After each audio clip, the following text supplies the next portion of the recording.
Bonjour, chers bien-aimés. Que tous les saints de Dieu soient salués dans le précieux nom de notre Seigneur Jésus-Christ. Je dirais Amen. Alors, je dirais en commençant que l'émission Vive sa foi reprend et que moi, l'équipe et moi, nous sommes très ravis de vous retrouver et que ensemble, nous allons à nouveau parcourir ce chemin qui n'est pas facile, mais avec la grâce de Dieu, avec la force que Dieu nous donne, nous croyons que nous allons arriver au terme et que Dieu nous fortifiera jour après jour au nom de Jésus. Et par là même, je demanderai à tous les soutiens, à toutes les églises, à toute la communauté chrétienne de soutenir dans la prière et par la prière cette émission au nom de Jésus. Amen. Alors, notre thème aujourd'hui, c'est le prix de notre foi, ou encore le prix de la foi.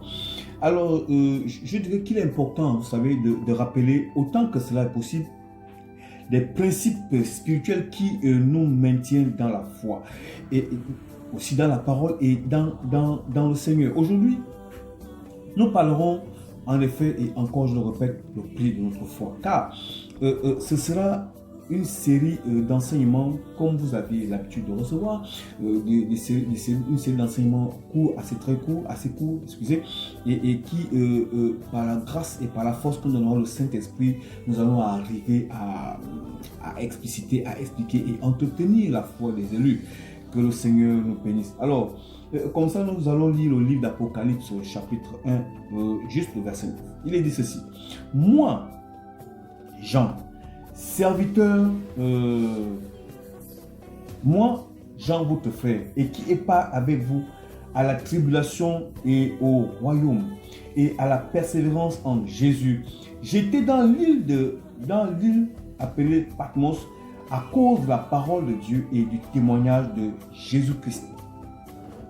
Alors, voici Jean qui déjà nous présente son identité et il nous donne les raisons qui l'ont amené à être à cet endroit qui n'est pas franchement bien.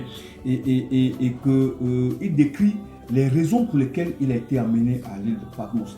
Et nous disons par là que voici le crime de l'apôtre Jean qui lui a valu un exil dans une prison loin de son pays, loin de son territoire. Un lieu qui n'est pas du tout paisible, mais qui est très dangereux parce que c'était un endroit où on envoyait des criminels, des dangereux, des gangs.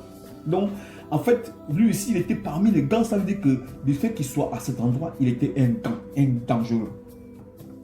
C'était pas un endroit paisible, je le disais, Jadis, et ce n'était pas aussi facile, bien sûr.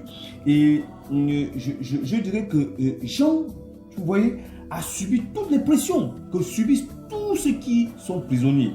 Et j'imagine un peu, il y a des travaux forcés, il y a beaucoup de choses. Le seul crime de Jean, c'est d'avoir prêché la parole, c'est d'avoir rendu témoignage de la parole, d'avoir rendu témoignage à Jésus-Christ. À cause de la parole de Dieu, il a été envoyé dans la prison de l'île appelée Patmos. Vous savez, ceci est un exemple pour nous qui sommes des chrétiens. Parce que vous savez, dès qu'on parle de crime, il n'y a pas d'âge. Dès qu'on parle de crime, il n'y a pas de vieillesse. Dès qu'on parle de crime, il n'y a pas d'apaisement dans la sentence ni dans le jugement. J'ai même encore écrit, il n'y a pas d'allègement dans le châtiment. Et vous savez, crime égale prison et égale, je ne sais pas, bon, il y a des termes un peu forts. Donc demain, nous allons continuer dans cette série d'enseignements que nous avons commencé.